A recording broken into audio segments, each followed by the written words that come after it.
یہ میں قاری صاحب سے ایک بات پوچھنی ہے جی. جی پوچھیے بھائی. کہ میری ابھی شادی ہوئی ہے، تقریباً 15-20 دن ہو چکے ہیں. اللہ مبارک کرے، مہربانی. خیر مبارک. اور نا میری نا بیوی کو جی غصہ بہت آتا ہے. اچھا جی جی. تو غصے میں اسے کیا کرنا چاہیے؟ غصے میں آپ یہ بتائیں کہ وہ کرتی کیا ہے؟ کہیں آپ کو پیٹتی تو نہیں؟ باقی تو بعد میں بتائیں گے نا. بابر بھائی آپ بتائیں نا کہ غصے کی حالت کے مار تو نہیں کھائی؟ نہیں جی، مار تو نہیں کھائی. ہاں ہاں. لیکن وہ غصے میں آ جاتے ہیں.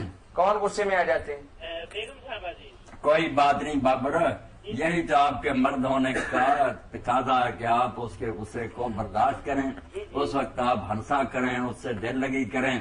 آپ کو رسالت مآب علیہ السلام کی یہ حدیث پاک یاد رکھنی چاہیے کہ لا یفرق مؤمن مؤمنۃ، کسی مومن کو مومن بیوی سے نفرت نہیں کرنی چاہیے. ان کرا منا خلقن، اگر اس کی کوئی عادت ناپسند ہے، رضی منا آخرا، کہ کوئی دوسری اچھی بھی تو ہوگی. آپ میں بھی یہ مجھ میں بھی یہ، اس طرح کا تو پاک کوئی پیدا نہیں ہو. اللہ سبحانہ قدوس ہے نا، ورنہ ہر آدمی میں کوئی خامی بھی ہوتی ہے، خوبی بھی ہوتی ہے. اس سے آدمی یہ توقع رکھے کہ بیوی بس کوئی ایسی ہونی چاہیے فرشتے کی طرح. یہ اتنی بشر ہے، اس میں بھی غصہ کبھی آپ کو بھی آ جائے گا، تو وہ بھی برداشت کرے، آپ بھی برداشت کریں. باقی اس سلسلہ میں نا اللہ سے دعا کرنی چاہیے کہ اللہ اس کا غصہ دور کرے. یا لطیف ہو نا 100 مرتبہ اس کو کہیں کہ صبح شام پڑھا کرے، درود شریف اور آخر پڑھے یا لطیف ہو، اللہ کے لطف و کرم سے دعا کرے. انشاءاللہ غصہ اللہ پاک اس کا ختم کر دے گا. یہ کرنا شروع کرے، آپ کی زندگی اللہ تعالیٰ خوشی کی بسر کرائے. جی چلے، بہت شکریہ. تو عاقلہ کی بات جو تھی یہی انشورنس تھا کہ قتل ہو گیا غلطی سے. اب اللہ تعالیٰ نے فرمایا اگر کوئی تاوان ہی نہ دلوایا جائے تو جن کا آدمی مارا گیا ان کا بڑا حرج ہوگا. اور اگر اس کو قصاص میں قتل کیا جائے یہ بھی ظلم ہے. اس نے جان بوجھ کر تو مارا نہیں، گولی تو شکار کو ماری تھی، اس آدمی کو لگ گئی یا کسی اور وجہ سے غلطی سے مارا.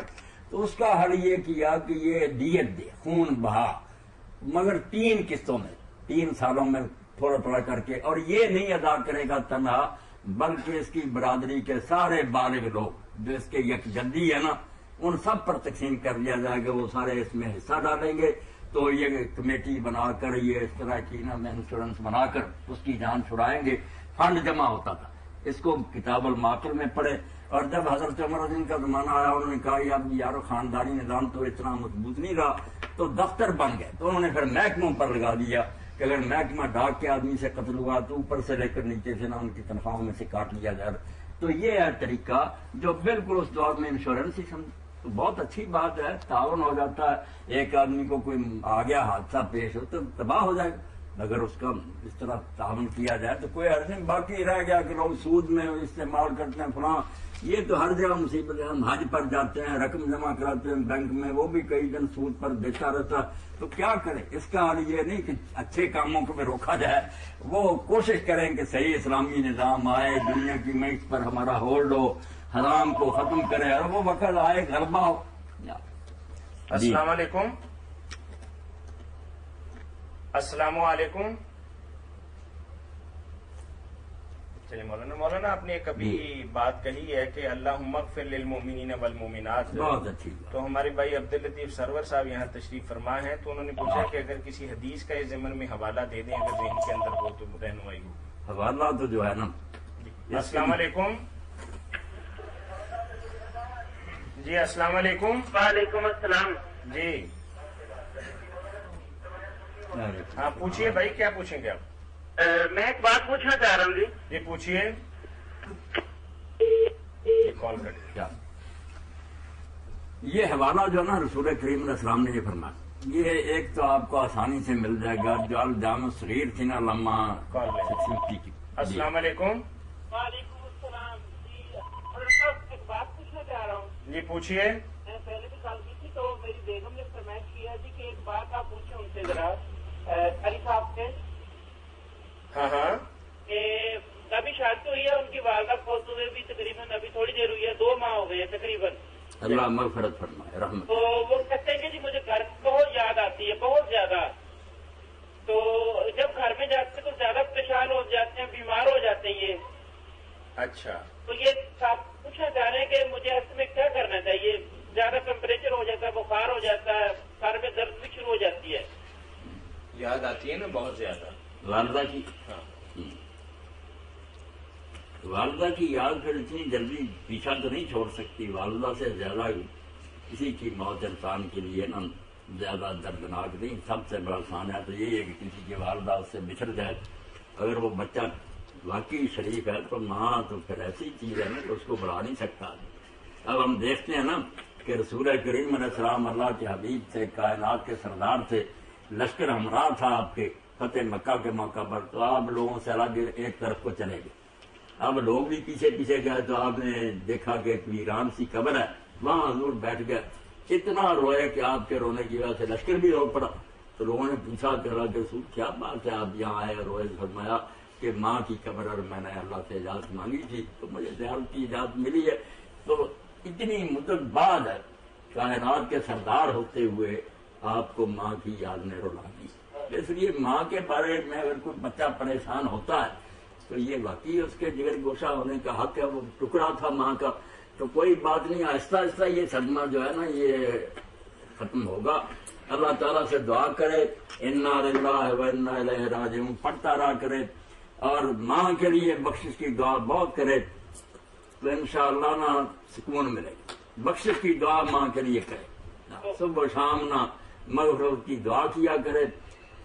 باقی یہ یاد کرے رہتی ہے ذرا سر میں درد رہتی ہے، بخار بھی ہو جاتا ہے، جب یاد آتی تو زیادہ، تو پھر وہ کہتے ہیں کہ مجھے گھر پر چھوڑا ہے.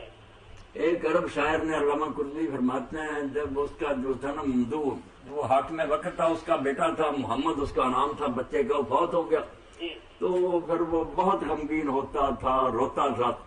تو اس نے پھر اشعار کہے جن میں سے پہلا شعر تو یہ تھا اس برلے کل مصیبت متجلدی، ہر آنے والی مصیبت پر صبر کر اور کچھ اپنے آپ میں دلیری پیدا کر، وَعْلَمْ بِأَنَّ الْمَرْءَ غَيْرُ مُخَلَّدٍ. اور یہ پہلے سے ہی سمجھ لے کہ کوئی بشر دنیا میں ہمیشہ رہنے کے لیے نہیں آیا. اس لیے اتنا کیوں رو رہا، جانا تھا گئے.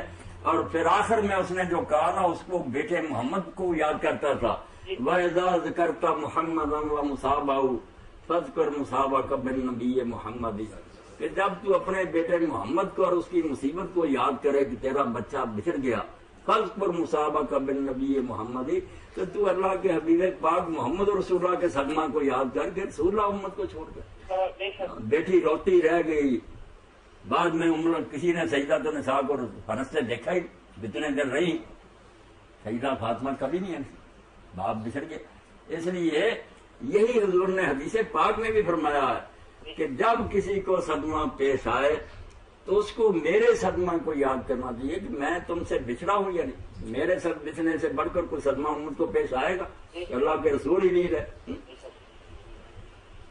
سوچو تو ذرا انم، وہ شاعر نے کیسی بات کہی ہے، سوچو تو ذرا انم وہ کیسا سما ہوگا سرکار کی بستی میں جب شام ڈلی ہو. جب مغرب ہوئی اور لوگوں نے دیکھا کہ آج رسول اللہ تو ہے نہیں، مسجد نبی تو خالی ہوگی، تو پھر مدینہ ہی جانتا نا. جیسے حضرت عرض کہتے ہیں کہ جیسے حضور مدینہ میں آئے ہر چیز چمک اٹھی، اور جب حضور فوت ہوئے تو ہمیں یہی محسوس ہوا کہ مدینہ میں تو اندھیرا چھا گیا، یہ تو بستی ہو نہیں رہی. تو اب مجھ سے یہی شاعر نے کہا کہ تو اپنے محمد کو روتا ہے، فَاذْكُرْ مُصَابَكَ بِالنَّبِيِّ مُحَمَّدٍ، تو اللہ کے رسول محمد رسول اللہ کے صدمہ کو دیکھ کے وہ چھوڑ گئے. تو اس لیے صبر سے ہی بیٹا کام لینا پڑے گا. مگر ہم کہیں کہ اب وہ ماں کو یاد کرے نا، یہ بھی غلط بات ہے. آہستہ آہستہ ہی صدمہ بوڑھے کا ماں کا بچھڑنا. تو علامہ اقبال کی والدہ مرحومہ کی یاد میں جو نظم ہے بانگ دراز، اس کو پڑھے یہ بچہ، بلکہ بوڑھا بھی پڑھے تو اس کا دل بھی کام اٹھتا کہ ماں کو یاد کر کے وہ کیسے روتے. اب کون یار میرے لیے دعائیں کرے گا، کون انتظار کرے گا کہ بچہ ابھی گھر نہیں آیا. چلے گی اماں، ماں جیسا کوئی ہوگا